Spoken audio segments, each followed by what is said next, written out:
हाँ जी, बहुत दिन से आप वेट कर रहे थे और अब आपका वेट खत्म हो गया। जी हाँ, आ गया है, कंप्लीटली फ्री, एब्सोल्युटली फ्री। आपने कमेंट सेक्शन में इसके बारे में बहुत बारी पूछा था कि 10वां दिन कब आएगा एमबीए का, 10 डे एमबीए, 10 डे एमबीए। आपकी डिमांड बहुत थी, आपके कमेंट्स बहुत थे। हमारे साथ की सक्सेसफुल सीरीज रही, the most awaited 10th day of 10 day MBA. My business association, business की लर्निंग शाला, आज उसका ये फाइनल सेशन है। लर्निंग के पिच पर 9 ओवर हमारे बहुत ही बेमिसाल रहे। मैच में हम हर बार छक्के छुड़ाते रहे, ट्विटर की ट्रेंडिंग लिस्ट पर छाते रहे। क्लेम्स और कंट्रोवर्सीज बहुत हुई थी, धूल हो गए, सब भूल गए। अब सेशन में मेरे एसोसिएशन का फायदा आपको होने वाला है। ग्रोथ का कैलकुलेटर देके जाऊंगा, स्पीड से चलता चला जाऊंगा, छोटी मोटी ग्रोथ नहीं, सीधा लंबी जंप लगाऊंगा। भाई लोगों, एक बात आपको बता दूं, उसका कोई सीजन 2 नहीं है। ये कोई नेटफ्लिक्स की कोई सीरीज नहीं चल रही है आपके सामने। बस 10 दिन था, आज 10वां दिन है। इसके बाद सब प्राइवेट हो जाएगा। आज की क्लास भी रहेगी बेमिसाल। सबसे पहले नजर डालते हैं हमारे पुराने वाले रिकैप पर, जो रिकैप हुआ, यानी कि आज तक क्या क्या किया हमने। डे 1 पे हमने सीखा था कि अगर अकेला हूं तो मैं स्टार्टअप कैसे करूं। डे 2 पे हमने सीखा था प्रोडक्ट को कैसे बनाते हैं, मार्केट को कैसे समझते हैं। डे 3 पे हमने सीखा था अब किस स्ट्रैटेजी के साथ बाजार में जाऊं, क्योंकि प्रोडक्ट तैयार कर लिया, स्ट्रैटेजी क्या होनी चाहिए, क्योंकि मार्केट रिसर्च पे प्रोडक्ट बनाया है। डे 4 पे हमने सीखा इस प्रोडक्ट को बाजार में जाते वक्त मार्केटिंग कैसे करूं, इसकी पोजीशनिंग क्या करूं। डे 5 पे हमने सीखा सेल्स से पहले अपनी पर्सनालिटी और अपने कम्युनिकेशन स्किल को अच्छा करूं। फिर हम डे 6 पे सेल्स को अच्छा करूं 10 डे एमबीए के। फिर 7वें दिन हमने सीखा कि क्योंकि मेरी सेल्स बढ़ रही है, अब सेल्स की सारी मैंने टेक्निक्स अप्लाई कर दी हैं, रेवेन्यू आना शुरू हो गया, तो मुझे मैन पावर चाहिए होगी। तो डे 7 मैन पावर पे था, एचआर पे था, एचआर का पूरा संपूर्ण ज्ञान था। फिर हम डे 8 पे आए कि अब मैन पावर आ चुकी है, मैन पावर से उसकी प्रोडक्टिविटी को कैसे मल्टीप्लाई करें। फाइनली डे 9 पे हमने बताया कि आपको 32 वो स्ट्रैटेजी जिससे आप बिजनेस को एक्सपैंड कर सकते हो, एक्सपेंशन कैसे करना है। अब डे 10 है कि अब आप 5 करोड़, 50 करोड़, 500 करोड़, 5000 करोड़ जहां भी पहुंचना चाहते हैं, आप एग्जीक्यूशन के फ्रेमवर्क क्या है, नेक्स्ट टिप्स और स्टेप्स क्या है, ये पूरे वीडियो के एंड तक आप सीख जाएंगे। सीखने के लिए स्टूडेंट, शहर और देश अपने बदलता रहता है। मैं एक काम किया है, यहां से सारे वीडियोस हमारे जितने भी पुराने 9 डे के वीडियोस हैं वो सब प्राइवेट कर दिए हैं। कहां पे कर दिए हैं? आप मोबाइल एप्लीकेशन पे डाल दिए हैं, तो फ्री अभी भी। 10 डे एमबीए के पिछले 9 लेसन्स मैंने लेकिन प्राइवेट कर दिए। यूट्यूब पे अब नहीं है, वहां पैसा लगेगा, नहीं लगेगा, वहां कोई कोर्स है नहीं है, लेकिन वहां भी थोड़े दिन के लिए रहेंगे। अब वो यूट्यूब पे नहीं, बिजनेस कम्युनिटी ऐप पे मिलेंगे आपको। और ये 10th एपिसोड भी थोड़े दिन बाद में वहीं डाल दूंगा। तो कुछ दिन के लिए 10th एपिसोड यहां रखा है। कम्युनिटी ऐप को डाउनलोड करो, आप जाओ, उस ऐप को डाउनलोड करने के बाद आपको एक फोल्डर मिलेगा, वहां जाकर के आप सारे वीडियोस देख पाओगे। और 10वां दिन यहां देख रहे हो, पुराने 9 दिन वहां देखोगे, थोड़े दिन बाद 10वां दिन भी आप थोड़े दिन वहीं देखोगे, फिर वहां से भी हटा दिया जाएगा। अब पहले एग्जीक्यूशन फ्रेमवर्क की 10 स्ट्रैटेजीज, 10 स्टेप्स को हम लोग समझ लेते हैं। पहला चीज, स्ट्रैटेजी एग्जीक्यूशन होता क्या है। आप एग्जीक्यूशन करने जा रहे हैं, एक्सपेंशन करने जा रहे हैं, आपका आइडिया कितना भी अच्छा क्यों ना हो, अगर आप एग्जीक्यूट नहीं कर सकते तो आप you are not different from someone without an idea. किसी के पास आइडिया नहीं है, किसी के पास आइडिया है, एग्जीक्यूट नहीं करते, दोनों बराबर है। इसके पास आइडिया है, इसके पास आइडिया नहीं है, ये दोनों बेकार है, किसी काम के नहीं है, क्योंकि एग्जीक्यूशन नहीं है। जिसके पास आइडिया नहीं है वो भी जीरो, जिसके पास आइडिया है वो भी जीरो। क्यों? क्योंकि एग्जीक्यूशन नहीं है। तो आइडिया के बाद एग्जीक्यूशन आता है तब रिजल्ट आता है। आइडिया बिना एग्जीक्यूशन के सब कुछ जीरो है। और मैं आपको आज एंड में बताने वाला हूं, मैं 2 अक्टूबर को एक फ्री इवेंट भी करने वाला हूं। अभी नहीं, थोड़ी देर बाद आपको बताऊंगा एक परफेक्ट कॉम्बिनेशन क्या है। अगर आपको अपग्रेड करने का ऑप्शन चाहिए तो एक फ्री इवेंट करने वाला हूं जवाहरलाल नेहरू स्टेडियम में, उसके बारे में थोड़ी देर में बताऊंगा। पहले ये समझ लीजिए, ब्लैकबेरी 87% मार्केट शेयर क्यों लूज किया? स्ट्रैटेजी की कमी नहीं थी, एग्जीक्यूशन की कमी थी। नोकिया 87% मार्केट शेयर क्यों लूज किया? स्ट्रैटेजी की कमी नहीं थी, एग्जीक्यूशन की कमी थी। स्ट्रैटेजी जितने लोग बनाते हैं ना, वो लोग स्ट्रैटेजी बनाते वक्त ये नहीं सोच पाते कि मैं इसको इंप्लीमेंट कैसे करूंगा। हाँ, इसको क्या बोलते हैं? कैपेबिलिटी डिसेबिलिटी एनालिसिस, कि मेरी कैपेबिलिटी क्या है, मेरी डिसेबिलिटी क्या है। बना तो लिया, आइडिया तो आ गया, लेकिन आइडिया बनाने में, आइडिया को तैयार करने में जितनी मेहनत करते हैं, उसको बाजार में उतारने के लिए एग्जीक्यूशन में कौन क्या करेगा, कब तक करेगा, कैसे करेगा, किसकी मदद से करेगा, इसकी डिटेलिंग में इतनी मेहनत नहीं कर पाते। और मैनेजर भी लोग फेल हो जाते हैं। क्यों मैनेजर फेल हो जाते हैं मालूम आपको? आजकल के जितनी नई जनरेशन, नए मैनेजर आ रहे हैं, जो अच्छे कॉलेजेस, अच्छी यूनिवर्सिटी से पढ़ के आ रहे हैं, उनको ट्रेन किया गया है स्ट्रैटेजी बनाने के लिए, प्लान बनाने के लिए। उनको एग्जीक्यूशन के लिए ट्रेन ही नहीं किया। जितने बिजनेस एजुकेटर्स हैं, आज भी कॉलेज में जाओ, बड़ी यूनिवर्सिटी में जाओ, टॉप यूनिवर्सिटीज में जाओ, वहां पर भी आपको स्ट्रैटेजी के चैप्टर्स हैं, एग्जीक्यूशन के चैप्टर्स नहीं है, एग्जीक्यूशन की किताबें नहीं है। एग्जीक्यूशन ये सोचते हैं कि नीचे का काम है, जूनियर का काम है। एग्जीक्यूशन जूनियर का काम नहीं है, एग्जीक्यूशन टॉप मैनेजमेंट का काम है। जब वो एग्जीक्यूशन सोचेगा तो जूनियर एग्जीक्यूशन सोचेगा। प्रॉब्लम ये होती है कि कई बार हम कम्युनिकेट नहीं कर पाते कि मेरा प्लान क्या है, तो नीचे वाला उस हद तक नहीं समझ पाता जिस हद तक मैं इसको समझ पाता हूं। मेरा प्लान, मेरे प्लान को 0 to 100 जितना मैं समझ सकता हूं, उतना मेरा जूनियर नहीं समझ सकता। वो फ्रंट लाइन जो कि लेके आ रहा है बॉटम लाइन, जो असली कमाई करके ला रहा है, फ्रंट लाइन मतलब बिल्कुल जूनियर, वो उतना नहीं समझ रहा जितना मैं समझ रहा हूं। जितनी समझ मुझे क्या वो एग्जैक्टली रिपीट कर पा रहा है। और चौथा पॉइंट है, चांसेस हैं कि 40% लोग ऐसे हैं जो बिल्कुल भी आर्टिकुलेट नहीं कर पाएंगे आपकी स्ट्रैटेजी को। 5वां पॉइंट, ये अगर आर्टिकुलेट कर भी पा रहे हैं तो उनके अंदर एक रेजिस्टेंस है क्यों रेजिस्टेंस है? वो बदलना नहीं चाहते हैं। क्यों बदलना नहीं चाहते हैं? क्योंकि टॉप मैनेजमेंट आज तक उनको उतनी क्लैरिटी दे नहीं पाई कि बदलाव का फायदा क्या है। छठा पॉइंट क्विकली आप समझते हैं कि कंटेंट मार्केटिंग का प्लान जो है कि मैं किसको मार्केट कैसे करूंगा, स्ट्रैटेजी को बाजार में उतारूंगा कैसे। आम आदमी, अभी मेरा एम्प्लॉय नहीं सीखा था, आम आदमी कहां से सीख जाएगा? तो बहुत बात की बात है। आम आदमी जो मेरा होने वाला कस्टमर है वो कहां से सीख जाएगा जब मेरा एम्प्लॉय पूरा नहीं समझ पाया पूरे प्लान को।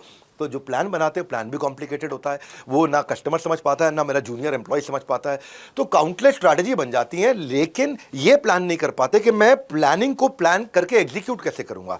प्लानिंग का प्लान बन जाता है, एग्जीक्यूशन का प्लान नहीं बनता। फिर से बोल देता हूं मैं, प्लानिंग का प्लान बन जाता है, एग्जीक्यूशन का प्लान नहीं बनता। आज का दिन उसी के ऊपर है। एग्जीक्यूशन और लिस्टिंग तक जाना, आईपीओ तक जाना, कैसे पहुंचते हैं वो बहुत इंपॉर्टेंट है, उसको समझना है हमारे को। वो अगर समझ गए, क्योंकि अगर मैंने नीचे के लेवल पे रिस्पॉन्सिबिलिटी और अकाउंटेबिलिटी, कौन करेगा, क्या करेगा, कब करेगा, कैसे करेगा, किसकी मदद से करेगा, इसको रिव्यू कौन करेगा, अगर मैं ये नहीं समझा पाया तो मैं कुछ नहीं समझा पाया।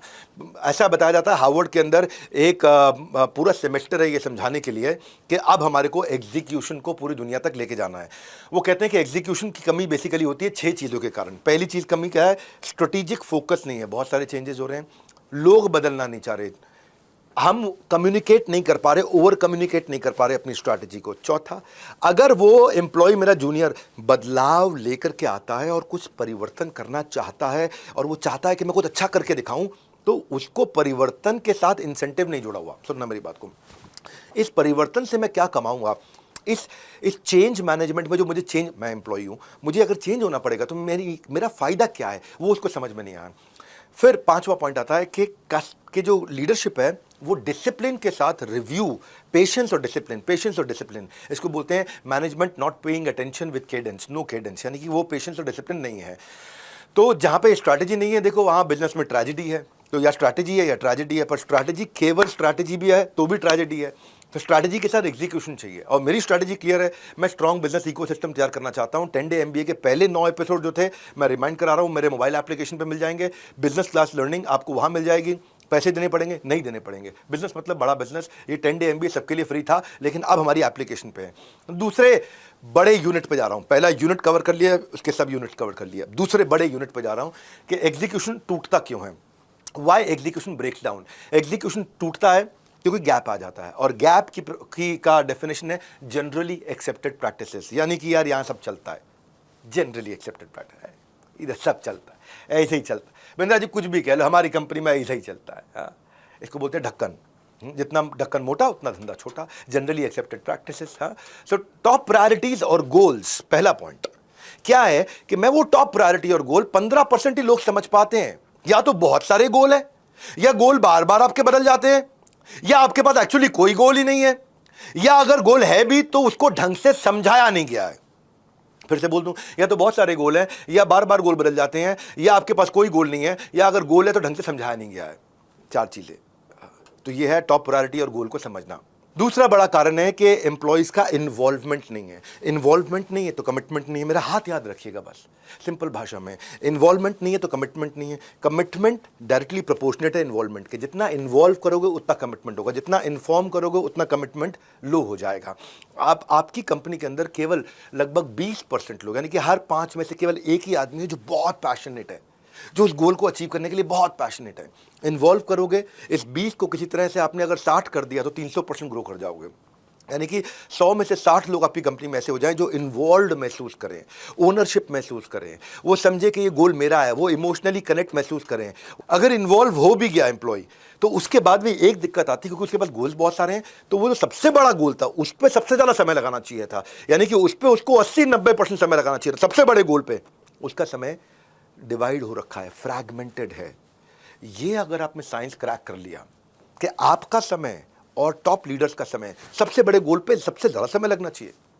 दिन में मैं भी ऐसे करता हूँ, रोज़ सवेरे अपने आप का बड़ा गोल आज का लिख के रखता हूँ, और शाम को एक छोटा सा रिव्यू कर लेता हूँ कि आज मैंने समय छोटे गोल्स पे कितना लगाया, बड़े गोल पे कितना लगाया। क्या मैंने 65, 70, 80% समय, 90% समय अपना बड़े गोल पे लगाया? फिर मैं देखता हूँ नहीं, ये फ़ोन आ गया, उसका फ़ोन आ गया, ऐसा फ़ोन आ गया, वैसा फ़ोन आ गया। फिर मैंने एक रूल बनाया, इनकमिंग कॉल के लिए नहीं है मेरा फ़ोन। हर इनकमिंग कॉल नहीं लूँगा, 2-3 लोग हैं जिनकी इनकमिंग कॉल लूँगा, बाकी कॉल्स को जब मैं फ्री होऊंगा तो आउट गोइंग पे देखूंगा। मेरा फ़ोन इनकमिंग कॉल के लिए है ही नहीं। इनकमिंग मोड खत्म कर दो फ़ोन से। क्योंकि आपको समय लगाना है हर छोटी चीज़ पे या बहुत सारी चीज़ों पे नहीं, एक बड़े गोल पे समय लगाना है। तो time spend on goal check करना चाहिए। ये एग्जीक्यूशन का बड़ा रोल है कि टाइम स्पेंड ऑन बड़ा गोल कितना है, टाइम स्पेंड ऑन बड़े सारे गोल नहीं, टाइम स्पेंड ऑन एक बड़ा गोल। और तभी समझोगे आप अपना रोल, जब समझ जाओगे time spend on maximum time spend on बड़ा वाला गोल। यानी कि दिन में 7 घंटा कम से कम, दिन में 7 घंटा बड़े वाले गोल पे लगाना है, सारे गोल्स पे नहीं लगाना है। अगर सारे गोल्स पे लगा रहे हो एग्जीक्यूशन ब्रेक डाउन हो जाएगा, स्लो हो जाएगा, स्पीड कम हो जाएगी, बहुत सारी चीजें अचीव हो जाएंगी, लेकिन जो मेजर चीज थी वो छूट जाएगी। ये अपना गोल और रोल को समझना है ना। जब क्लैरिटी नहीं है, कमिटमेंट नहीं है, एक्शन में ट्रांसलेट नहीं हो रहा है, आपने उनको ट्रेन नहीं किया कि इस काम को कैसे करना है, और पर्पसफुल कोलैबोरेशन नहीं आ रहा, लोग मिलकर नहीं काम कर रहे, और जिम्मेदारी की भावना नहीं आ रही। ये जो 6 चीज़ें ना, clarity, commitment, action, training, collaboration और अकाउंटेबिलिटी, ये 6 चीज़ें ये तभी आती हैं जब आपको पास में पिछली के जो पॉइंट्स मैंने बताए हैं। इसलिए इस वीडियो को हो सकता है 2-3-4 बार आपको देखना पड़ जाए, क्योंकि ये एग्जीक्यूशन के ऊपर है। ये एग्जीक्यूशन के सॉफ्ट पार्ट थे, सॉफ्ट पार्ट कि साइकोलॉजिकल पार्ट कैसे खराब होते। तीसरे पे आते हैं। अब क्या है, अब ये अगर नहीं हो रहा है तो उसका कारण है कि आपके कंपनी के अंदर एक पर्पस नहीं है। जैसे मैं आपके लिए भी पर्पस लेकर के आया हूँ, एमएसएमईज के लिए एक बड़ी खबर लेके आया हूँ। क्या खबर है? 2 अक्टूबर को एमएसएमईज के लिए मैं जेएलएन स्टेडियम के अंदर बड़ा इवेंट करने वाला हूँ। अभी थोड़ी देर में उसकी मैं सारी डिटेल्स आपको देने वाला हूँ, 2 अक्टूबर को क्या होने वाला है। इस इवेंट के पैसे नहीं लगेंगे, लेकिन अब आपको समझा देता हूँ कि अगर आप चाहते हो कि लोग इन्वॉल्व हों, create a cause not a business. एक पर्पस क्रिएट करो, बिजनेस नहीं। जैसे ही पर्पस क्रिएट हो जाएगा, सारे डिस्ट्रैक्शन हट जाएंगे। अगर आदमी के पास में क्लैरिटी, देखो कोई भी इतिहास में इतिहास किसी ने तनख्वाह के लिए नहीं रचा। Nobody in the history has created a history for a salary hike. कभी आपने सुना? आज तक आपसे पूछ रहा हूं, आपने क्या कभी भी एक बार भी, आपसे पूछ रहा हूं, ऐसा कोई एग्जांपल सुना कि किसी ने जाकर के कोई वर्ल्ड रिकॉर्ड बना दिया क्योंकि उसको सैलरी 10% हाइक मिलने वाली थी? कभी सुना आपने? ओलंपिक्स में कोई गोल्ड मेडल लेके आया क्योंकि सैलरी हाइक मिलने वाली थी?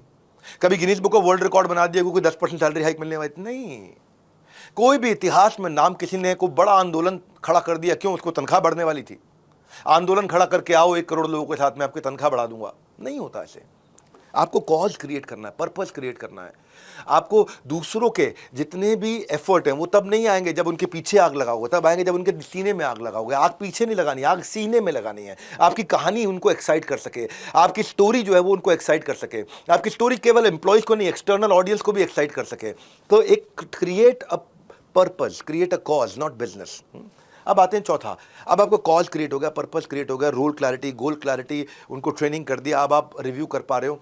अब देखो कि मैं इन टीम के साथ में राइट मनी मेकिंग मॉडल क्या है मेरा, जो मेरा फोकस्ड मनी मेकिंग मॉडल क्या है, वहां पे पूरी टीम को अलाइन कर सकूं। मैं आपको ना ये जो इशारा किया ना, इस इशारे से मुझे एक उदाहरण याद आ रहा है लेजर का। लेजर ना अपने आप में बहुत वीक होती है, आपको पता होना चाहिए। लेजर अपने आप में ताकतवर नहीं होती, पर लेजर का फोकस इतना ताकतवर है कि उस पर कंसिस्टेंसी रहे तो आप जो है ना एक डायमंड के अंदर छेद कर सकते हो। हार्डेस्ट सब्सटेंस बोलते हैं डायमंड को। आप कैंसर लेजर से वाइप आउट कर सकते हो। लेजर में ताकत नहीं है, लेजर की ताकत उसके फोकस में है। और कैंसर और डायमंड में छेद करना और लेजर शार्प फोकस अपनी कंपनी में क्रिएट कर दिया तो वैसा ही डायमंड में छेद के बराबर का इफेक्ट आ जाएगा। कैंसर खत्म कर देने, कैंसर मिटा देने का इफेक्ट आपके बिजनेस में आ जाएगा जब आप लेजर को समझ जाओगे। इसको बोलते हैं मनी मेकिंग मॉडल। मेरे को लेजर की तरह लेकर के आना है अपनी कंपनी के अंदर। अब जब मनी मेकिंग मॉडल को समझ में आ जाता है, ये सब चीज़ें मैं पहले 9 डेज में एमबीए के समझा चुका हूँ।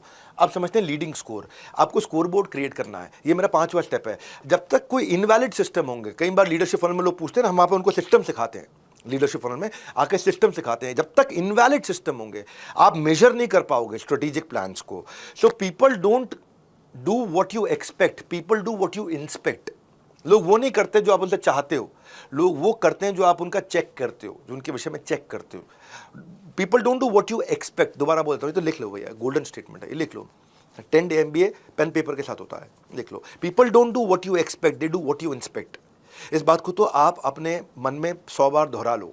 आपके फैमिली मेंबर हो, आपके दोस्त हो, आपके एम्प्लॉयज हो, आपके लीडर्स हो, आपके कस्टमर हो, they don't do what you expect. जो आप चाहते हो वो नहीं करेंगे, जो आप उनके साथ बार बार चेक करोगे ये किया कि नहीं किया, ये किया कि नहीं किया, वो करना शुरू कर देंगे। इसको बोलते हैं difference between leading score and lagging score. Leading score क्या होता है? लीडिंग स्कोर होता है एफर्ट स्कोर, दो प्रकार के स्कोर होते हैं स्कोर बोर्ड पे, एफर्ट स्कोर और एक होता है result score. Number of calls कितनी करी, एफर्ट स्कोर। रेवेन्यू कितना लाया, रिजल्ट स्कोर। कितनी बारी गाड़ी को टाइमली सर्विस कराई, एफर्ट स्कोर। कितनी बार गाड़ी रास्ते में खराब होने के चांसेस घटे, वो है रिजल्ट स्कोर। कितने आपने सोशल मीडिया पे पोस्ट डाले, वो है एफर्ट स्कोर। कितने likes, shares, comments, lead generation या न्यू सब्सक्राइबर्स आए, वो है रिजल्ट स्कोर। कितना आपने मेहनत किया, वो है एफर्ट स्कोर। कितना रिजल्ट आया, वो है रिजल्ट स्कोर। रिजल्ट नंबर में आएगा जो आउटकम आता है। कितनी देर आप ट्रेडमिल पे भागे, वो है एफर्ट स्कोर। कितना कैलोरी रिड्यूस किया, वो है रिजल्ट स्कोर। तो ये स्कोर बोर्ड हर एम्प्लॉय के दोनों हिस्सों के आपको बना करके डालने चाहिए। मेरे को पीछे ना एक स्टूडेंट का कमेंट भी आया कि मैं 10th डे एमबीए का 10th डे ढूंढ नहीं पा रहा हूँ, बाकी भी नहीं ढूंढ पा रहा हूँ। भाई नहीं मिल पाएंगे अब आपको, अब सब कुछ ऐप पे चले गए हैं। ये कोई सास बहू का सीरियल नहीं है जो जाकर के आप बाद में अपने ओटीटी प्लेटफॉर्म पे फिर से देख लो।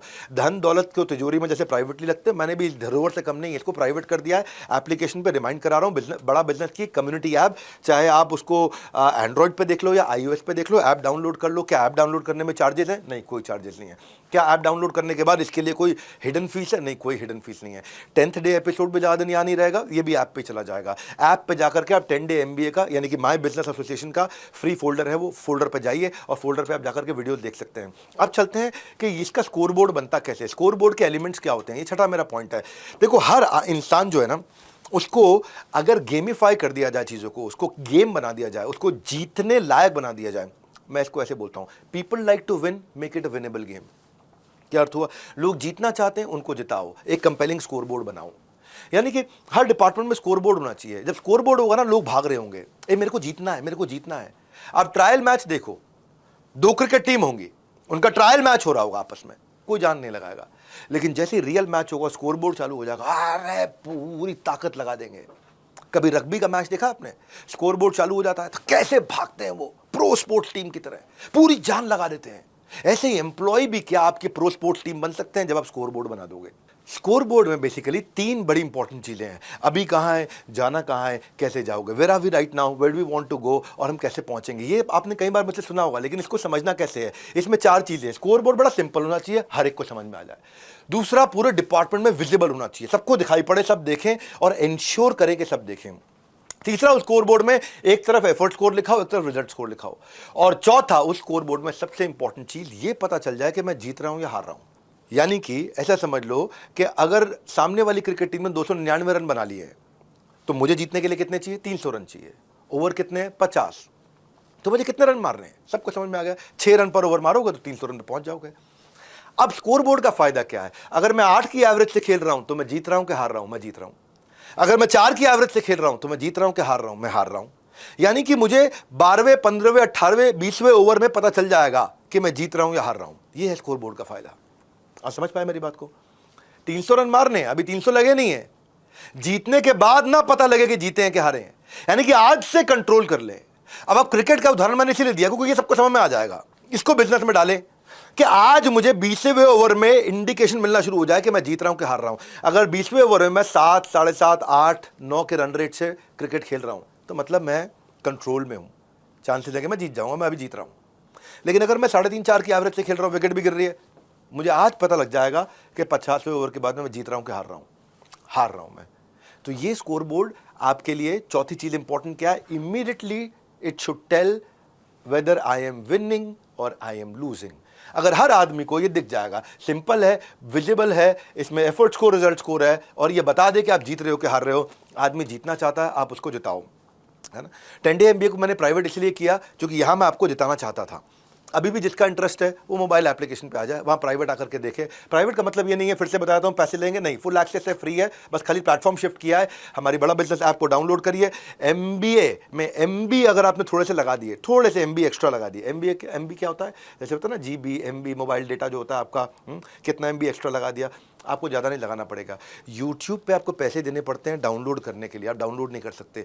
मेरी एप्लीकेशन पे आप डाउनलोड कर लो जब भी वाईफाई में जाओ और सेव कर लो, और उसके बाद डाउनलोडेड वीडियो को आराम से देखो। यहाँ पे आपको बार बार ऐड देखनी पड़ती है, वहाँ पे ऐड भी नहीं आएगी। ऐड फ्री प्लेटफॉर्म है, इसीलिए मैं अपनी ऐप पे ले गया हूँ उसको। ऐड फ्री प्लेटफॉर्म पे आप शांति से देख सकते हो, अपने वाईफाई पे ले जाकर डाउनलोड कर लो, वहाँ देख लो। यहाँ यूट्यूब से मुझे कोई रेवेन्यू मिलता है, अगर आप देखते हो तो उसमें मुझे रेवेन्यू मिलता है, वहाँ एप्लीकेशन में मुझे कोई रेवेन्यू भी नहीं मिलेगा, मेरा फ़ायदा नहीं है, आपका फ़ायदा है ना। आपको ऐड आएगी बीच में, डाउनलोड आप कर सकते हो वाईफाई पे, आराम से देख सकते हो, कुछ एक्स्ट्रा पैसा नहीं लगेगा। ये बड़ा बिजनेस कम्युनिटी ऐप पे आपको फ़ायदा होने वाला है। 10 डे का पूरा फोल्डर आपको मिल जाएगा, ऑफलाइन पे आप आराम से जाकर के देख सकते हो। चलिए मैं 7वें पॉइंट की तरफ चलता हूँ, सही लोग सही जॉब्स पे क्यों नहीं है। पहले ऐसे समझ लेते हैं कि सही लोग इसलिए नहीं आ पाते क्योंकि आप कई बार ऐसे लोग ढूंढते हो जिनके साथ आप कंफर्टेबल हो, ऐसे लोग नहीं ढूंढते जिनके पास राइट स्किल सेट है। दोनों में फर्क है, comfort versus skill set.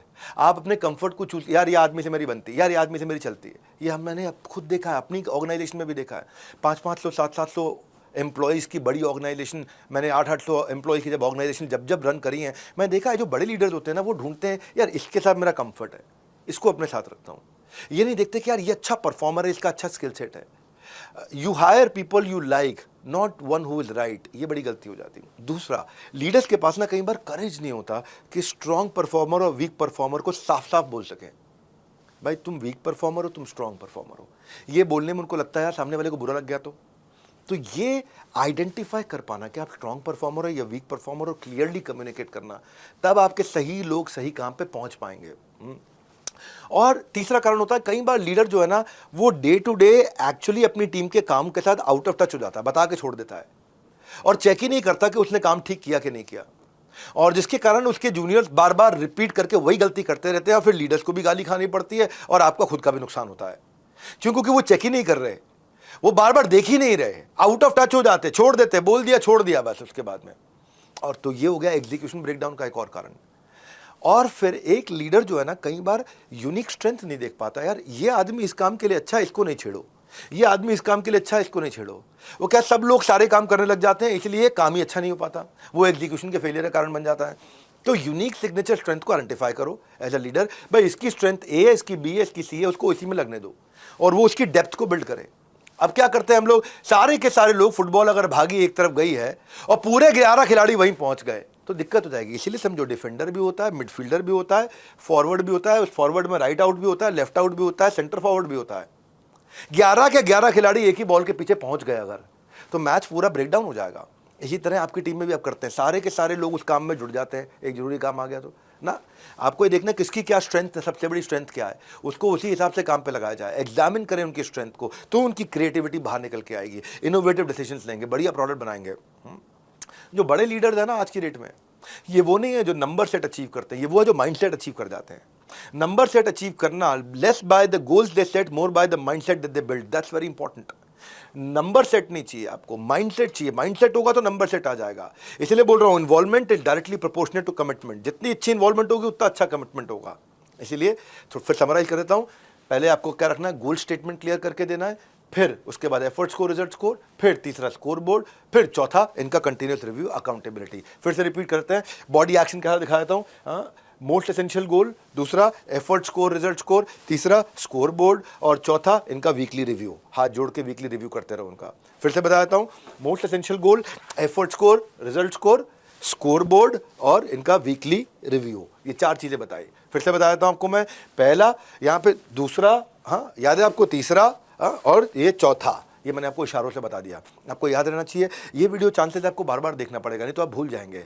My business association मैंने बनाया इसीलिए, यूट्यूब से हटाने के बाद ये नहीं है कि अब सब हट गया है, आपको दोबारा देखो। ये इतने पावरफुल वीडियोज़ हैं, इतना अच्छा कंटेंट है, इतना अच्छा कंटेंट ट्रेनिंग का, पेड प्रोग्राम का कोई नहीं देता है, ये मैंने आपको दिया है। किसी बिजनेसमैन को अगर आप जानते हो, उसको भेजो, उसको बता दो, उसको इसलिए बता दो कि उसका कोई पैसा नहीं लग रहा है।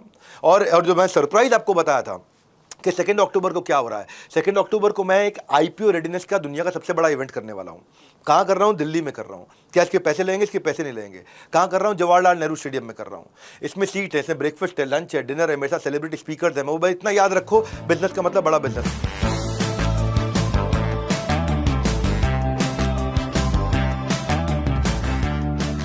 आठवां है आपका skill will matrix. Skill will matrix को मैं एक दफा पहले बता चुका हूं, बहुत साल पहले, अपने एक फ्री यूट्यूब वीडियो में। शॉर्ट में आपको कवर कर देता हूं। अगर विल भी लो है, स्किल भी लो है, ना आदमी की इच्छा शक्ति है, ना उसे काम करना आता है, ये वो पैरासाइट है जो किसी ना किसी परफॉर्मर के नीचे चुपचाप छुपा हुआ है। ये पेंसिल चोर, ये टिश्यू पेपर चोर, ये रबर स्टेशनरी चोर, ये चुपचाप छुपा रहेगा, छोटी छोटी चोरियां करता रहेगा, कंपनी में आराम से सेट रहेगा। जैसे पैरासाइट आता है, छोटा छोटा खून चूसता रहता है, आराम से सेट होता है किसी बड़े इंसान के शरीर पर या किसी बड़े जानवर के शरीर पर जाके पैरासाइट चिपक जाता है। जोंक होती है, आराम से भैंस की पीठ पे चिपक जाएगी, हल्का हल्का खून चूसती रहेगी। ऐसा ही पैरासाइट किसी के जाकर के शेल्टर में चिपक जाएगा, बड़े लीडर के नीचे चला जाएगा। फिर कुछ होते हैं जिनका विल बहुत ज्यादा लेकिन काम करना नहीं आता, उनका विल बहुत ज्यादा पर लेकिन उन्हें काम करने की क्षमता नहीं है, उसे बोलते बंदर, उछलता रहेगा बॉल।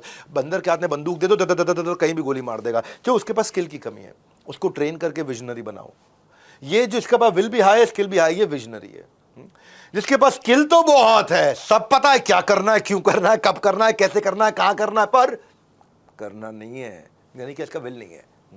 तो इसका थोड़ा सा कोचिंग करके इसको भी विजनरी की तरफ लेके जाओ। 4 क्वाड्रेंट है, बंदर को ट्रेन करके विजनरी बनाओ, इसको थोड़ा कोच करके, मेंटर करके, मोटिवेट करके विजनरी बनाओ, और पैरासाइट को कंपनी से बाहर निकालो। ये 4 प्रकार के लोग होते हैं। बंदर जिसको काम करना नहीं आता, सिखा दिया, विजनरी बन जाएगा। स्टार परफॉर्मर जो पुराना खिलाड़ी है लेकिन विल खत्म हो गया है, उसको मोटिवेट कर दो, उसका विल बढ़ जाएगा, विजनरी बन जाएगा। पैरासाइट ना स्किल है ना विल है, इनको आइडेंटिफाई करो, छुपे हुए हैं कंपनी में कहीं, इनको बाहर करना पड़ेगा, छुपे छुपे लोग चुपचाप। और इनको जब आप रिवॉर्ड और रिकग्निशन के साथ में स्ट्रैटेजी को अलाइन कर दोगे ना, तो वो सबसे बड़ा मैनेजमेंट प्रिंसिपल है कि जिस व्यवहार पे दोगे पुरस्कार, उसी को दोहराया जाएगा बार बार और अपने आप बात बन जाएगी। अब अगर आप बदलाव लाना चाहते हो, चेंज मैनेजमेंट चाहते हो, आप चाहते हो कि ये चेंज हो जाए, मेरा 9वां अध्याय। लोग क्यों नहीं बदलना चाहते हैं, उसके पीछे कारण है। कारण क्या है? पहली चीज, उनको बदलने का फायदा नहीं पता है। दूसरी चीज, उनको ना बदलने का नुकसान नहीं पता है। भाई वो कंफर्टेबल है एग्जिस्टिंग एनवायरनमेंट में, मैं क्यों बदलूं? या बदलते वक्त उसको साइकोलॉजिकल इनसिक्योरिटी हो जाती है, अगर मैं बदल गया तो हाय हाय क्या ना हो जाए, क्या हो जाए, क्या ना हो जाए, क्या हो जाए मेरे साथ में, कहीं मेरी नौकरी या मेरी प्रिविलेज ना बदल जाए, कहीं मेरी ड्यूटी रिस्पॉन्सिबिलिटी ना बदल जाए, कहीं ऐसा ना हो कि भाई मेरे जो डिपार्टमेंट में एम्प्लॉयज है वो किसी और के पास ना चले जाएं। वो घबराहट में रहता है, इसलिए आदमी नहीं बदलना चाहता, क्योंकि उसको बदलने का फायदा और ना बदलने का नुकसान समझ में नहीं आ रहा है। उसको लगता है मुझे नए स्किल सेट सीखने पड़ जाएंगे, उसको लगता है मुझे छोटा टॉप मैनेजमेंट सपोर्ट ही ना करे अगर नया डिपार्टमेंट में चला गया। इन सब चक्करों में वो आदमी बदलना नहीं चाहता। तो बदलने के लिए 2 चीजें चाहिए आपको, क्या? एक बदलने में फायदा और एक ना बदलने में नुकसान। अगर ये 2 चीजें आपने समझा दी, बदलाव का फायदा, अगर आपने बदल गए तो क्या फायदा आपको, क्या कंफर्ट है, क्या सैलरी हाइक है, क्या जंप है, क्या प्रमोशन है, क्या ग्रोथ है, क्या हैप्पीनेस है, क्या सेटिस्फैक्शन है, क्या इज्जत बढ़ेगी, क्या रिकग्निशन मिलेगा, क्या रिवॉर्ड मिलेगा, ये बदलाव के फायदे हैं। नहीं बदला तो क्या नुकसान है? आपकी EMI आपको खा जाएगी, आपको तकलीफ हो जाएगी, आपको इन्फ्लेशन मार देगा, आपके घर वालों का प्रेशर, आपके बच्चों की स्कूल की फीस है, आपको बहुत सारी समस्याएं, अब आपको प्रमोशन नहीं मिलेगा, आप ऐसे ही रह जाओगे, आप फंसे रह जाओगे, आप स्टक रह जाओगे, आपको ग्रोथ, ये ना बदलने के नुकसान। मैं आपको चेंज में दोबारा बता रहा हूं, मैंने क्या चेंज किया है। मैंने 9 एपिसोड सारे प्राइवेट कर दिए। कहां कर दिए? एप्लीकेशन पे डाल दिए। कम्युनिटी ऐप पे जाकर के फोल्डर पे आप सारे देख सकते हो, वहां पे डाउनलोड भी फ्री में कर सकते हो, वाईफाई पे डाउनलोड कर लो, इंटरनेट का चार्ज भी नहीं लगेगा, ऐड भी नहीं आएगी बीच में, और पैसा भी नहीं लगेगा, कुछ नहीं लगेगा। IPO के साथ जब आप जुड़ते हो तो आपको मैंने बताया था ना, 5 करोड़, 50 करोड़, 500 करोड़, 5,000 करोड़, आप बिजनेस में वैल्यू जोड़ सकते हो। वेल्थ क्रिएशन मॉडल है। तो मैं दुनिया का सबसे बड़ा आइडिया टू IPO इवेंट कर रहा हूं। उसका रूल क्या है? आपका अगर एग्जिस्टिंग बिजनेस 9 डे MBA देख करके, मेहनत करके आप 50 लाख से 1 करोड़ साल का रेवेन्यू कर रहे हो तो आपको आना अलाउड है। अगर आपने नया बिजनेस करना, आप मत आइए वहां पे, डोंट कम देयर, बिकॉज वो आपके काम का नहीं है। ये केवल एक्सपेंशन के ऊपर काम का है। जिसको एक्सपैंड करना है उनको आना है। मैंने इसमें पैसे नहीं रखे हैं, इसमें खाली आपसे नाश्ते खाने का पैसा ले रहे हैं। इवेंट कंप्लीटली फ्री कर दिया है, सारा स्टेडियम, एयर कंडीशनिंग, लाइसेंसेस, वहाँ पे प्रमोशन, साउंड सिस्टम, स्पीकर्स का आना जाना, हमारा आना जाना, सारा इवेंट, पूरी उसकी कॉस्ट, हमारे कंटेंट की कॉस्ट, सब चीज़, सब कुछ फ्री है वहाँ पे आपके लिए। 2,500 करोड़पति एंटरप्रेन्योर्स होंगे वहाँ पे, 50 मिलियन का डिजिटल ऑडियंस होगा, सेलिब्रिटीज आएंगे, मार्केट के एक्सपर्ट्स आएंगे, इंडस्ट्री के लीडर्स आएंगे, विवेक ओबरॉय होंगे उसमें, जीतन राम मांझी हमारे जो मिनिस्टर हैं MSME के, वो भी रहेंगे, मधुसूदन केला आज एंकर इन्वेस्टर है हमारे देश के, बहुत बड़े बड़े, राजेश मेहता जो आज 3 लाख करोड़ का बिजनेस कर रहे हैं, वो भी आकर के पढ़ाएंगे, अजय ठाकुर जो MSME SME को जिन्होंने IPO लिस्टिंग कराया, वो भी रहेंगे इसमें। एक से बढ़कर एक लीडर्स रहेंगे जो growth, profit, mergers, acquisition, geographical expansion, आपका डिस्ट्रीब्यूशन नेटवर्क, आपका अलग अलग प्रकार की असॉर्टमेंट स्ट्रैटेजीज या फ्रेंचाइजी या डेट रिस्ट्रक्चरिंग या कर्जे से बाहर निकलना या IPO पे कैसे जाना। खाली पहली 175 सीट है वो पेड है, क्योंकि वो रॉयल कैटेगरीज की हैं, उनके लिए डिनर भी है 5 स्टार होटल में, इसलिए उसमें भी पेमेंट बहुत छोटा रखा है।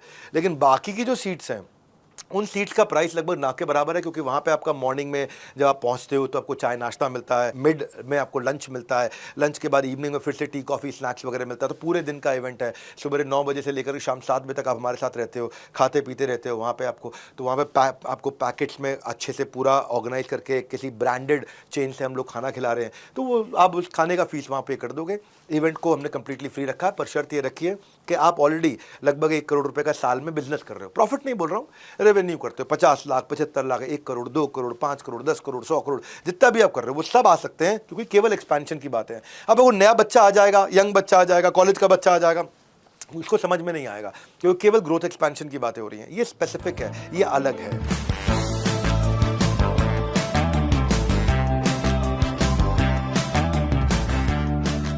अब मैं आपको बता देता हूं, आपको जब आप नॉन परफॉर्मर होता है आपके यहां पे, तो नॉन परफॉर्मर को परफॉर्म कराने के लिए आप 2 चीजों का ध्यान रखिए। आप उसको समस्या बताइए मत, उससे समाधान पूछिए। 2 चीजें, समस्या बताइए, ये क्या है, मैनेजिंग मेंटरिंग। समाधान समझिए, ये क्या है, काउंसलिंग कोचिंग। यानी कि अगर आप 2x2 मैट्रिक्स को देख रहे हैं ध्यान से, तो नीचे वाला टेल अगर आप बताओगे तो कभी अच्छा रिजल्ट नहीं आएगा।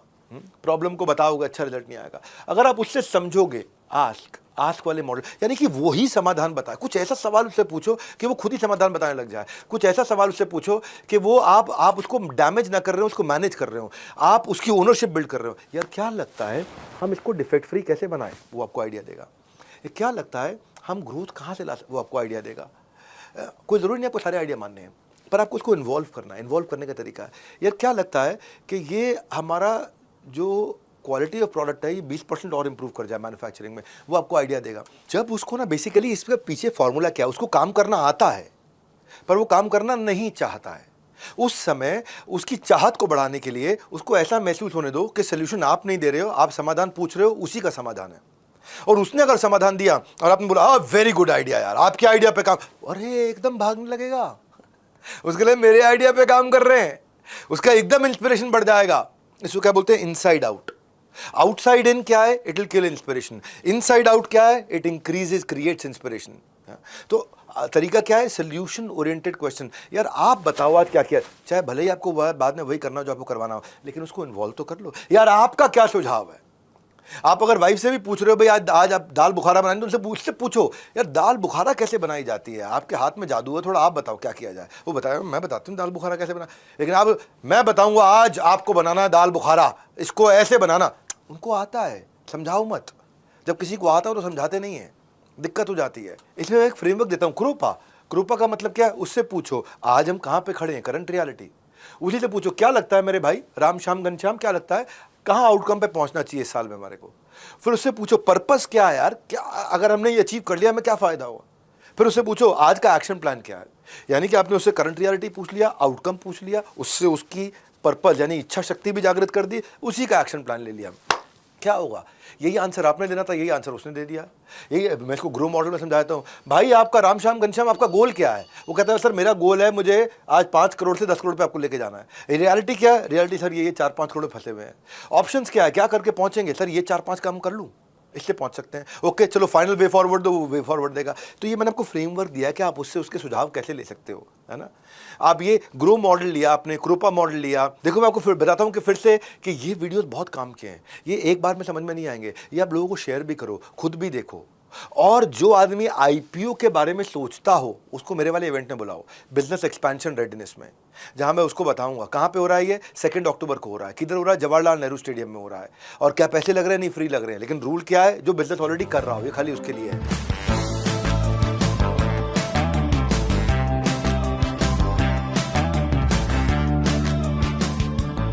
11वां मैं आपको कुछ आइडिया दे देता हूं कि मैं एग्जीक्यूशन के फ्रेमवर्क क्या देता हूं। लीडरशिप फनल के जो फ्रेमवर्क है ना, बड़े पावरफुल फ्रेमवर्क है।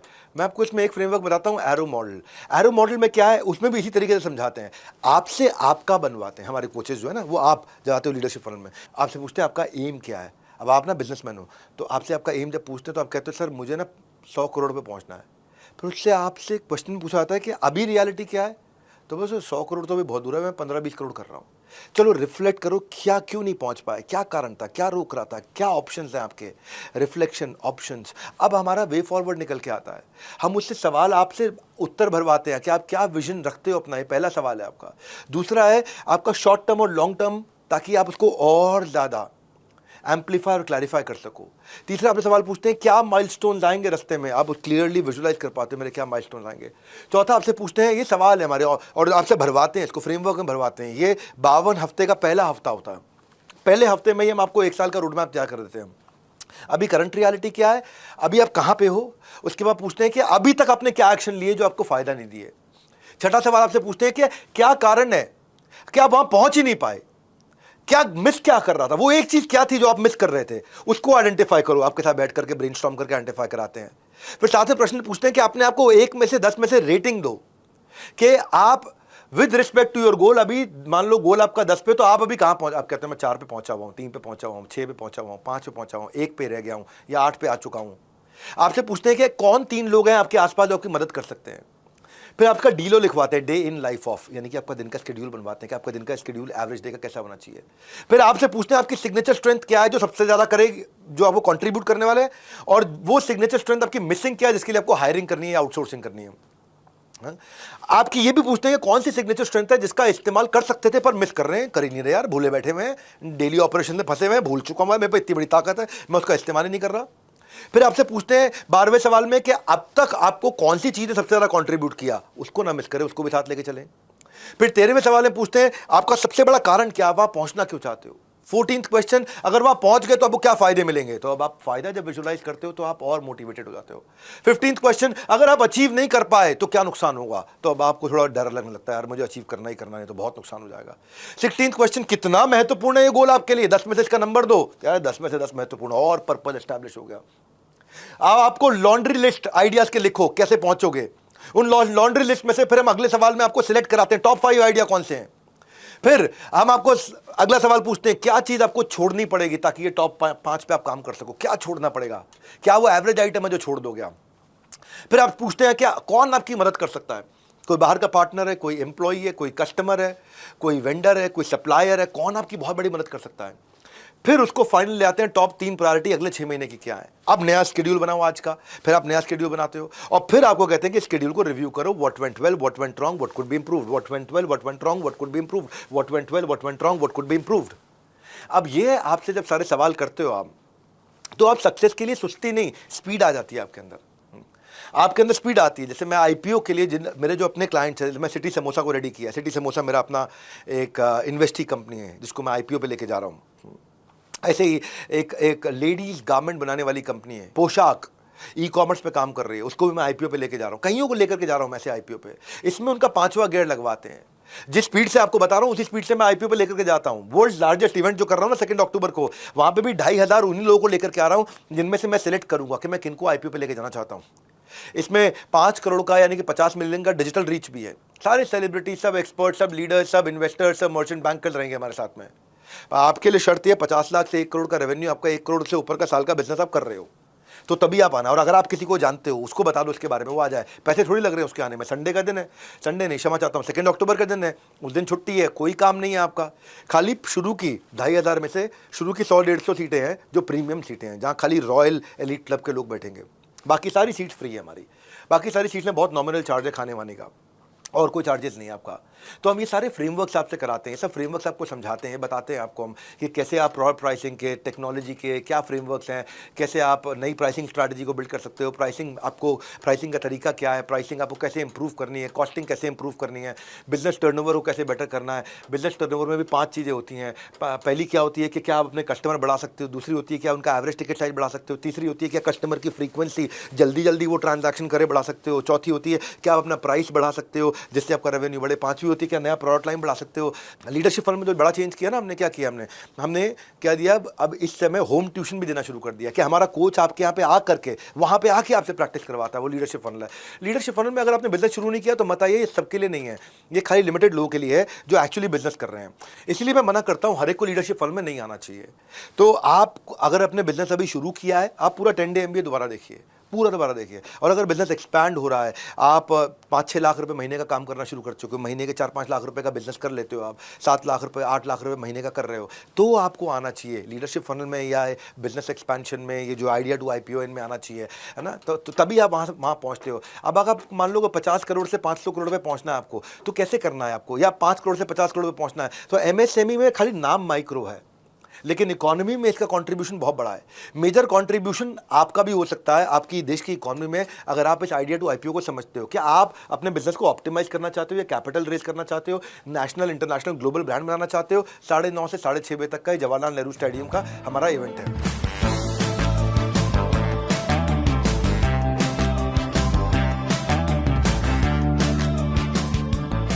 जैसे कहते हैं ना कि अगर कोई कलाकार हो, कोई आर्टिस्ट हो, तो उसके लिए यशराज टॉप होता है, क्रिकेटर के लिए इंडियन की टीम टॉप होती है, ऐसे बिजनेसमैन के लिए आईपीओ टॉप होता है। आईपीओ एक ऑर्गेनाइजेशन नहीं है, आईपीओ एक डेस्टिनेशन है।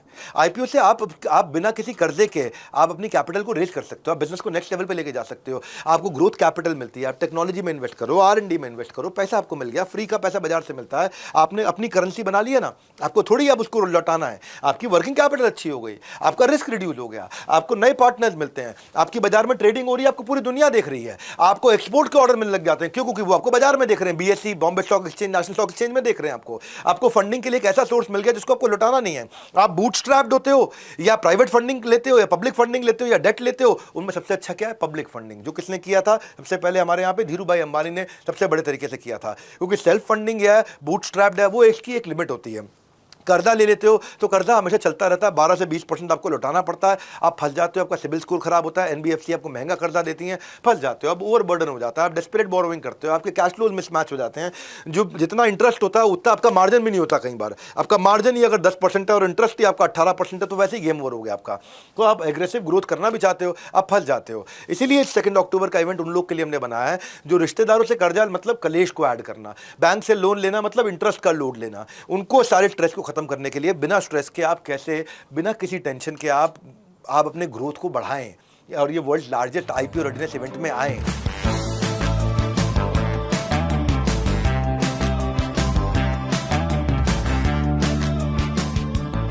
डेट जो है ना, कर्जा, ये बहुत बड़ा शत्रु हुआ बिजनेसमैन का। अगर ढंग से हैंडल नहीं किया तो डेट बन जाता है डेथ आपकी। तो अब चलते हैं इक्विटी को समझ लेते हैं। इक्विटी मतलब आप अपनी हिस्सेदारी लोगों को दे देते हो, जैसे भारत में हिस्सेदारी धीरू भाई अंबानी ने दी उस समय, है ना। तो इसमें प्राइवेट फंडिंग भी होती है, पब्लिक फंडिंग भी होती है। पब्लिक फंडिंग ज़्यादा अच्छी है। प्राइवेट फंडिंग कौन सी होगी? ब्लैकस्टोन, केकेआर, जनरल अटलांटिक, या वीसी फंडिंग हो गई, एक्सेल, ब्लूम हो गया, नेक्सस हो गया, कलारी हो गया, कलारी कैपिटल हो गया। ये सारे बड़े बड़े अच्छे जो वीसी या पीईज हैं, वेंचर कैपिटलिस्ट या प्राइवेट इक्विटीज हैं, जो आकर के आपके बिजनेस में हिस्सेदारी लेते हैं, लेकिन ये कंट्रोल करते हैं आपको। प्राइवेट इक्विटी कंट्रोल करते हैं, है ना। प्राइवेट इक्विटी क्या है? उनको फटाफट से ग्रोथ चाहिए, तो वो बहुत इंटरफेयर करते हैं आपके साथ में, आपके बिजनेस के विजन में कई बार इंटरफेयर करते हैं। कुछ अच्छे भी होते हैं, सारे नहीं करेंगे इंटरफेयर, कुछ पार्टनर की तरह आपके साथ में मिलकर काम करते हैं, पर कुछ फंस जाते हैं और फंसा देते हैं, इसलिए दिक्कत हो जाती है। लेकिन पब्लिक फंडिंग में क्या है? अब छोटा छोटा इन्वेस्टर, रिटेल इन्वेस्टर आपके साथ आ जाता है, जुड़ जाता है, उसको बोलते हैं आईपीओ, इनिशियल पब्लिक ऑफरिंग, जहाँ पे आपको बाजार में, इसका फायदा क्या? आपको बाजार से कैपिटल मिल जाता है ग्रोथ एक्सपेंशन के लिए, आपकी वैल्यूएशन बड़ी हो जाती है, उस वैल्यूएशन का आपको एक्सपेंशन मिलता है, आपकी क्रेडिबिलिटी बाजार में, इज्जत समाज बढ़ता है। ये कर्जे की तरह नहीं जिसको वापस करना पड़ता है, आईपीओ के पैसे को वापस नहीं करना होता है। अगर आप चाहो बहुत प्रॉफिट हो गया तो डिविडेंड दो, नहीं तो डिविडेंड देने की भी कंपल्शन नहीं है। और फाउंडर जो है, फाउंडर का पूरा कंपनी को अगर वो बेच करके बाहर निकलना चाहता है तो आईपीओ करने के बाद ये बहुत आसान हो जाता है, क्योंकि आपकी कंपनी की एक कीमत तय हो जाती है। अब बड़ा ब्रांड आता है, आपसे पूछता है भाई आपकी कीमत 1000 करोड़ की है, उसको अगर गरज है तो आपको 1200 करोड़ देगा और आपकी कंपनी खरीद लेगा। आपको 1200 करोड़ मिल गया, अब आप बाहर हो गए। आपने कहा चलो मैं नई कंपनी बनाऊंगा, मैं 1200 करोड़ में से 200 करोड़ नई कंपनी में लगाऊंगा, 1000 करोड़ अपने पास रखूंगा। तो मैंने बहुत मेहनत करी आज तक, तो आपको एग्जिट मिल सकता है, एक अच्छा एग्जिट मिल सकता है। कई लोग कहते हैं नहीं मुझे अपनी कंपनी नहीं बेचनी, मुझे कंटिन्यू कर सकते हैं आप उसको। दोनों संभावनाएं खुल जाती हैं आपके लिए, कंटिन्यू करना हो या पूरी की पूरी कंपनी को बेचना हो, है ना। एम्प्लॉयज़ को फायदा मिलता है। भाई एम्प्लॉय को क्या फायदा मिलता है? क्योंकि उसके अपनी छोटी छोटी आधा %, 1%, 1.5%, 2% की हिस्सेदारी होती है आपकी कंपनी में, आप उसको हिस्सेदार बना देते हो। अब उसका जो शेयर है बाजार में ट्रेड हो रहा होता है, बढ़ रहा होता है, तो वो शेयर संभाल के रखता है, आपके साथ जुड़ा रहता है, टिका रहता है, उसको लगता है कि भाई कंपनी ग्रो कर रही है तो मेरा भी शेयर ग्रो कर रहा है। इससे क्या है, अब आपकी कंपनी में लीडरशिप भी अच्छी है, आप इंसॉल्वेंट नहीं होते, कस्टमर का कॉन्फिडेंस आपके ऊपर बढ़ने लग जाता है, आप एंकर इन्वेस्टर लेके आते हो, स्ट्रेटेजिक इन्वेस्टर लेके आते हो जो आपकी इंडस्ट्री के अंदर बड़ा अच्छा है, मर्जर्स एंड एक्विजिशन या पार्टनरशिप की अपॉर्चुनिटीज आपके लिए खुलने लग जाती हैं, तो बड़ा फायदा है। आईपीओ लिस्टिंग के दो ऑप्शन होते हैं आपके पास में, आईपीओ लिस्टिंग के दो ऑप्शन, एक सीधा मेन बोर्ड पर चले जाओ, एक अगर छोटी कंपनी हो तो एसएमई बोर्ड के थ्रू जाओ, आप स्मॉल मीडियम एंटरप्राइज के थ्रू जाओ। जहाँ पहले सारी कंपनी के लिए खाली मेन बोर्ड था, अब कंपनी के लिए एसएमई बोर्ड भी है। मेन बोर्ड में क्या है, अगर 3 साल का प्रॉफिट कम से कम 45 करोड़ का होना चाहिए, लेकिन अगर आपके पास 3 साल का प्रॉफिट 45 करोड़ नहीं है तो आप एसएमई आईपीओ जा सकते हो। 2012 में ये ऐसा हुआ कि सरकार ने सोचा कि छोटी कंपनी को भी लिस्ट करने का तरीका होना चाहिए, जिससे कंप्लायंस को ईजी कर दो, एलिजिबिलिटी क्राइटेरिया रिलैक्स कर दो और उस तरह से वो ओवरनाइट अपना अच्छा ग्रो कर सकते हैं।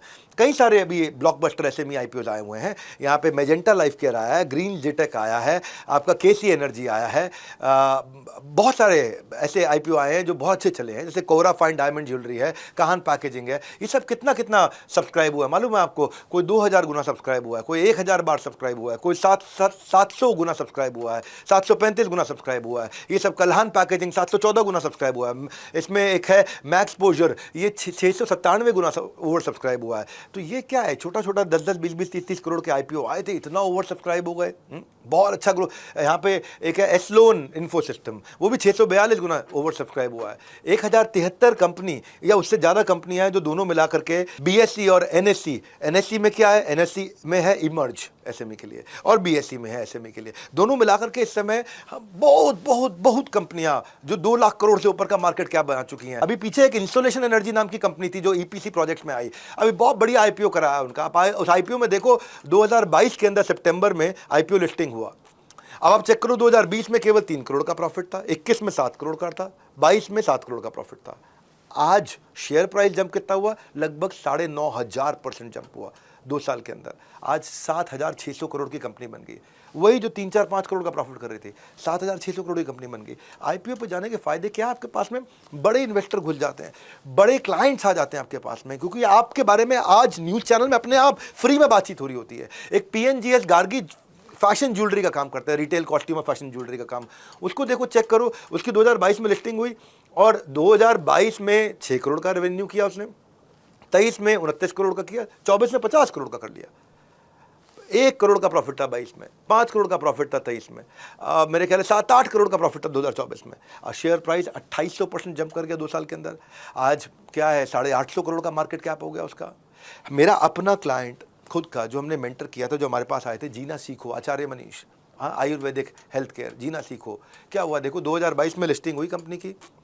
अब उसका रेवेन्यू देखो लगातार बढ़ रहा है। 2022 में 11 करोड़ का प्रॉफिट था, 23 में 34 करोड़ का था और 2024 में 70 करोड़ का प्रॉफिट, 840% ग्रो कर गया 3 साल के अंदर। आज 3,500 करोड़ की कंपनी हो गई है। इनको तो हमने ही शुरू से हाथ पकड़ पकड़ करके लेकर गए हैं। आचार्य मनीष स्टेज पे आते हैं, बोलते हैं कि डॉक्टर बिंद्रा ने बड़ा अपने सारे एम्प्लॉयज़ को आके ट्रेनिंग कराते हैं। मैं इसीलिए उनकी तारीफ करता हूँ, उनकी पीठ पीछे बहुत तारीफ करता हूँ। जीना सीखो आचार्य मनीष, वो अपने सारे एम्प्लॉयज़ को लेकर के आते हैं ट्रेनिंग कराने के लिए। मैं सर से मिला था 2017 में, फर्स्ट टाइम चंडीगढ़ में बाउंस बैक हुआ था, तो फर्स्ट टाइम मैं बिंद्रा सर से मिला था।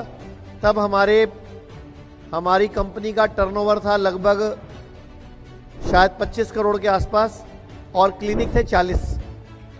और आज 2024 में हमारे 34 हॉस्पिटल्स हैं और 90 क्लिनिक्स हैं और 15 डे केयर सेंटर्स हैं और हमारी जो टर्नओवर है वो लगभग लास्ट ईयर जो अभी क्लोज हुआ 31 मार्च को 300 करोड़ से ऊपर थी और जो हमारी कंपनी की वैल्यूएशन है लगभग 3,000 करोड़ रुपए आज की डेट में। और सब ये बिंद्रा सर ने तब से उंगली पकड़ी हुई है एक दोस्ती के नाते।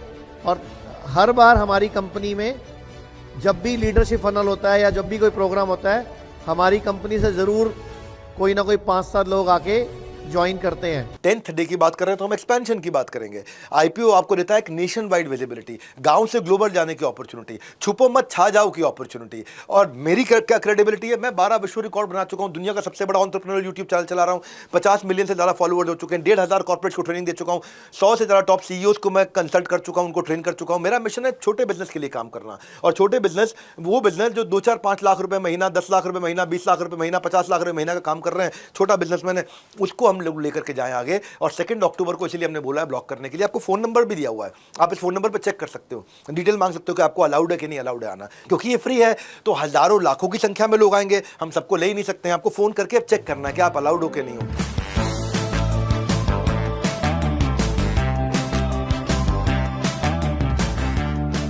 यहाँ पे मैं आपको एलिजिबिलिटीज भी सिखाऊंगा कि क्या एलिजिबिलिटी है। पेड अप कैपिटल 25 करोड़ के नीचे होनी चाहिए। क्या होती है पेड अप कैपिटल, आपको समझाऊंगा। प्रॉफिट आपका पिछले 3 सालों में से अगर 2 साल भी आप प्रॉफिटेबल रहे, आपका काम चल जाएगा। नेट टैंजिबल एसेट आपके 3 करोड़ के होने चाहिए लास्ट फाइनेंशियल ईयर में। ये सब मुश्किल नहीं है। इसके लिए हम लोग आपको मर्चेंट बैंकर देते हैं जो अंडर राइट करता है 15% आपके शेयर्स को कम से कम मिनिमम गारंटी दे देता है कि भाई इतना तो कराएंगे, नहीं तो मैं अपनी जेब से पैसा लगा दूंगा।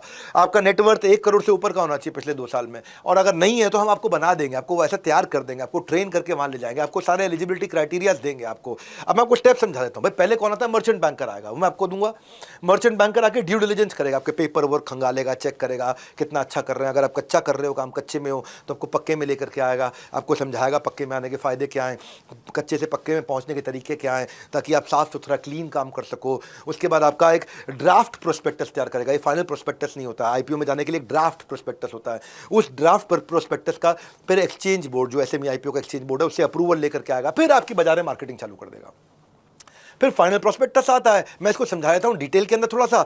जब वो शुरू में मर्चेंट बैंकर आता है ना, वो आपके बिजनेस स्ट्रक्चर को, आपके कनेक्शन नेटवर्क को, आपके ऑडिटर्स को, आपके लीगल एडवाइजर को, सब चीज़ों को ठीक कर देगा। शुरू में आकर के आपको आकर के कमिटमेंट दे दिया उसने। अब वो ड्यू डिलिजेंस में और डिटेल में जाएगा आपको। ये स्टेप 2 हो गया। आपके लिए आपके फाइनेंशियल स्टेटमेंट को लेकर, income statement, revenue, expenditure, balance sheet, उसके अंदर जाएगा, कच्चे से पक्के पे आपको लेकर के जाएगा। इंटेलेक्चुअल प्रॉपर्टी कंप्लायंस रेगुलेशन सारे पूरे कराएगा। अब जो मैंने आपको बताया ना, आपका प्रोस्पेक्टस बनाएगा, ये ड्राफ्ट प्रोस्पेक्टस है। ड्राफ्ट रेड हेरिंग प्रोस्पेक्टस बोलते हैं। ये फाइनल नहीं होता। इसमें आप आईपीओ पे क्यों जाना चाहते हो, उसकी कहानी तैयार करते हैं कि आपके आईपीओ में जाने का पर्पस क्या है, रीजन, ऑब्जेक्टिव क्या है, आपकी फाइनेंशियल परफॉर्मेंस कैसी रही है, आपके साथ में क्यों देश को जुड़ना चाहिए, क्यों देश आपके साथ जुड़े, आपकी वैल्यूएशन रिस्क क्या है, आपका फ्यूचर ग्रोथ प्लान क्या है, वो सब चीज़ें उसके अंदर डालते हैं। वो सबमिट हो जाता है। सबमिट होने के बाद एक्सचेंज बोर्ड अप्रूवल दे देगा। अप्रूवल हो जाएगा। कैसे अप्रूवल होता है, वो लोग साइट विजिट करेंगे, आपके डॉक्यूमेंट चेक करेंगे, आपके रिकॉर्ड चेक करेंगे, प्रमोटर के साथ थोड़ा, प्रमोटर मतलब मालिक के साथ थोड़ी बहुत मीटिंग करेंगे और अप्रूवल दे देते हैं। जैसे ही अप्रूवल मिल जाता है सब या फिर अगर अप्रूवल से पहले कुछ चेंजेस बताने हो तो वो चेंजेस ही बता सकते हैं, भाई ये थोड़ा चेंज कर लो, उसके बाद अप्रूवल देंगे। फिर अप्रूवल मिल गया, अगर चेंज करने पड़े चेंज करके अप्रूवल मिल गया, चेंज करके अप्रूवल मिला, अब आएगा बाजार में मार्केटिंग करेंगे। अब बताएंगे देश को कि देश को मतलब क्यों जुड़ना चाहिए। ये कौन करेगा, ये मैं आपको लेता हूँ मर्चेंट बैंकर, वो करेगा। वो रोड शो कराएगा, आपका मीटिंग कराएगा बड़े बड़े इन्वेस्टर्स के साथ में। कौन कौन से, रेखा झुनझुनवाला फैमिली को आपके साथ जोड़ना है, विजय केडिया जी को आपके साथ जोड़ना है, या मधुसूदन केला जी को आपके साथ जोड़ना है, या एडवर्टाइजिंग नेटवर्किंग करनी है, या ऑनलाइन मार्केटिंग कैंपेन करना है, बाजार के रिटेल इन्वेस्टर्स को आपको जोड़ना है। फिर फाइनल प्रोस्पेक्टस जो है, जिसको बोलते हैं फाइनल रेड हेरिंग प्रोस्पेक्टस, अब ये जमा हो जाएगा। अब इसमें क्या है, आपका सारी अपडेटेड फाइनल इंफॉर्मेशन आ गई, कब आईपीओ आएगा, इशू साइज क्या है, इशू का प्राइस क्या है, कितने रुपए का शेयर होगा, फाइनेंशियल स्टेटमेंट सारी ऑडिट करके डाल दी है। भाई मेरी ड्यू डिलिजेंस हो गई है। ड्यू डिलिजेंस का मतलब है हाँ भाई मेरे कागज वागज क्लीन है, उसका सर्टिफिकेशन हो गया है, इतने रुपए मेरी कंपनी की कीमत है, ये मेरी वैल्यूएशन है। अब आईपीओ लॉन्च हो जाएगा। लॉन्च हो जाएगा तो एक विंडो खोली जाएगी सारे इन्वेस्टर के लिए कि अब आप परचेज कर सकते हो। इस तारीख से इस तारीख के बीच में एलोकेशन का एक प्रोसेस आ गया, इस तारीख से इस तारीख के बीच में आप आ सकते हो। सारे के सारे जो है ना रजिस्ट्रार है वो डिटरमिन करेगा कि कितने शेयर एक इन्वेस्टर को एलोकेट होंगे। इसमें कौन आ सकता है, इसमें रिटेल इन्वेस्टर भी आ सकता है, इसमें बड़ा क्वालिफाइड इंस्टीट्यूशनल इन्वेस्टर भी आ सकता है, इसके अंदर हाई नेटवर्थ इंडिविजुअल भी आ सकता है, इसमें सब्सक्रिप्शन अमाउंट और जो है ना कि एलोकेशन कैसे होगा, वो सब अलॉटमेंट और रिफंड की डिटेल आ जाएंगी इसके अंदर। वो लेटर भी मिल जाएगा एप्लीकेंट को कि भाई ये आपका लेटर है, आपको चिट्ठी है अलॉटमेंट और रिफंड के ऊपर। अब फाइनली लिस्टिंग हो जाएगी स्टॉक एक्सचेंज पे। अब वहाँ ट्रेड होना शुरू हो गया। अब आपके बारे में ट्रेडिंग हो रही है। अब आपकी मार्केट मेकिंग करनी है कि आपका शेयर गिरे नहीं। आप मार्केट मेकिंग एथिकल तरीके से, बढ़िया तरीके से, मर्चेंट बैंकर बुद्धिमान आदमी, वो लिक्विडिटी अपनी बनी रहे, कोई ऊपर नीचे वॉलेटिलिटी ना हो, जिसने शेयर पहले खरीदे थे लेके फट से बाहर निकल गया तो शेयर प्राइस नीचे ना गिर जाए। तो वो मेंटेन कैसे करें आपकी कॉन्स्टेंट प्रेजेंस को, आपको स्टेबलाइज कैसे करें, वो स्टेबलाइज करने पर काम करता है। और उसके बाद फिर पोस्ट आईपीओ कंप्लायंसेज में आपको गाइड करता है कि अब आईपीओ हो गया है, अब क्या कंप्लायंस चाहिए, अब इन्वेस्टर को प्रेजेंटेशन देनी है, हाफ ईयरली आपके ऑडिटेड रिजल्ट, एनुअल रिजल्ट जाएंगे आपके, आपकी सारी की सारी इंफॉर्मेशन बाजार में कैसे जाएगी। तो उसके लिए खाली एक कंपनी सेक्रेटरी लगता है, एक कंपनी सेक्रेटरी की जरूरत होती है, वो सारा ये काम करके आपको देता है। तो अब ये सारे मैं आपको क्या आपकी एलिजिबिलिटी क्राइटेरिया है माइग्रेशन की, इस माइग्रेशन, अच्छा माइग्रेशन तो मैं समझाया नहीं, पहले मैं माइग्रेशन समझा देता हूं। अगर आपकी एसएमई लिस्टिंग हो गई, आप मेन बोर्ड भी जा सकते हो। मेन बोर्ड में सारे कंप्लायंस जो सीधा मेन बोर्ड पर जा रहे हैं करने थे, अब नहीं करने। यानी कि अभी भी आपको 45 करोड़ का प्रॉफिट 3 साल का नहीं दिखाना है। 3 साल का 45 मतलब पहले साल 15, दूसरे साल 15, तीसरे साल 15, 45 करोड़। अगर वो अभी भी नहीं हुआ तो भी आप मेन बोर्ड पे जा सकते हो, है ना। उसमें भी क्या आपकी नेटवर्क 15 करोड़ की होनी चाहिए पिछले 2 साल की। आपका पिछले 3 में से 2 साल प्रॉफिट में होना चाहिए और आप 3 साल तक टिके हो एसएमई लिस्टिंग में, एसएमई आईपीओ में। अगर आप एसएमई बोर्ड पे आप 3 साल तक टिके रहे अच्छे और 250 शेयर होल्डर है आपके पास, आप जा सकते हो। उसके हम लोग आपको डिटेल समझाते हैं। लोगों को पहचान बनाने में ना पहले लोगों तक पहुंच जरूरी है कि पहुंचे कैसे। वो पहुंचाने में हम आपको मदद करते हैं, वो पहुंचाने में आपको हेल्प करते हैं। इसीलिए मैंने ये आइडिया टू आईपीओ रखा है और फ्री इवेंट इसलिए रखा है कि रेलेवेंट बिजनेसमैन आए, सीख के जाएं कि भाई मैं कहां से कहां पहुंचूं। 2500 एंटरप्रेन्योर्स आ रहे हैं। मैंने आपको बताया जो शुरू की 100-150 सीट्स हैं उनका पैसा है, बाकियों के लिए खाली आप अपना खाने का लंच का पैसा देंगे, वहां पे आपको कोई पैसा नहीं देना है। Celebrity speakers, market experts, industry leaders के साथ में हम लोग पूरा ये काम कर रहे हैं। पावरफुल एक इनिशिएटिव लेकर के आए जिससे आप अपनी वेल्थ, अपनी क्रेडिबिलिटी को बिल्ड कर सकें।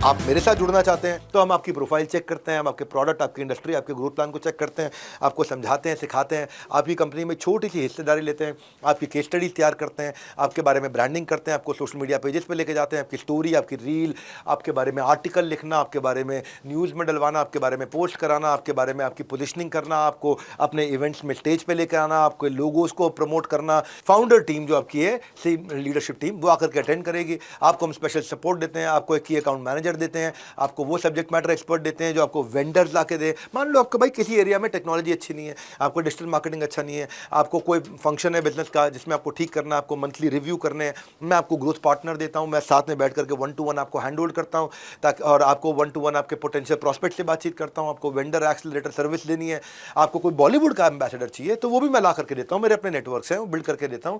आपको की अकाउंट मैनेजर देते हैं जो MBA फाइनेंस होता है, जो ग्रोथ पार्टनर बनता है, आपके लिए इन्वेस्टमेंट बैंकिंग की तैयारी करता है, बिजनेस इंटेलिजेंस देता है, आपके साथ बैठ करके रिव्यू करता है, एक कोलैबोरेशन में नेक्स्ट न्यू बेटर की फिलॉसफी पे काम करता है, आपके लिए स्ट्रैटेजाइज करेगा कि भाई क्या रेवेन्यू की ग्रोथ ट्रैजेक्टरी रहनी चाहिए, क्या ड्राइवर्स होने चाहिए, क्या कॉस्ट ऑप्टिमाइजेशन किया जाए। कई बार ना छोटी छोटी दिक्कतें होती हैं, पेरोल, अटेंडेंस या लीव या रिक्रूटमेंट जो होता है वो ऑटोमेटेड नहीं होता। कई बार आपके पॉस होते हैं, मेडिकल वालों को देखो, फार्मेसी वालों को देखो, रिटेल, रेस्टोरेंट, यूटिलिटी को देखो, उनके पास पॉस, बिलिंग, इनवॉइसिंग सिस्टम्स ही नहीं बने हुए हैं, या फाइनेंशियल मैनेजमेंट के सिस्टम्स ही नहीं है, income tax, treasury, procurement, accounting, GST के सिस्टम ही तो बनाने हैं हमारे को सारे, और क्या करने, सारे सिस्टम जो तैयार करने हैं। प्रोडक्टिविटी में भाई मैं जितना आगे जा चुका हूं ना, मेरे कंपटीशन में कोई नहीं है मेरे बराबर, यहाँ पे कोई नहीं है कंपटीशन, दूर दूर तक कोई नहीं है जो बराबरी कर सके हमारी आकर के यहाँ पे। चाहे आपकी डिजिटल मार्केटिंग ठीक करनी हो, ऑनलाइन रेपुटेशन मैनेजमेंट से साइबर सिक्योरिटी हो, विजिटर आता कोई यहाँ पे, ERP है, वेब डेवलपमेंट है, ऐप डेवलपमेंट है, आपको किसी प्रकार का content, production house, e-commerce, public relation, franchise acquisition, logistics,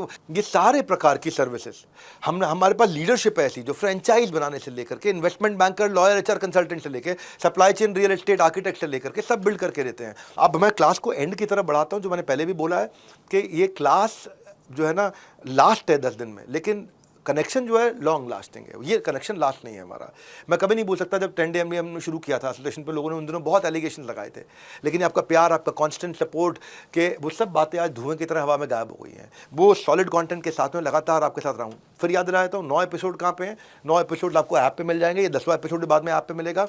फिर याद दिलाता हूँ जो IPO पे जाना चाहता है 2 अक्टूबर अपना ब्लॉक कर ले।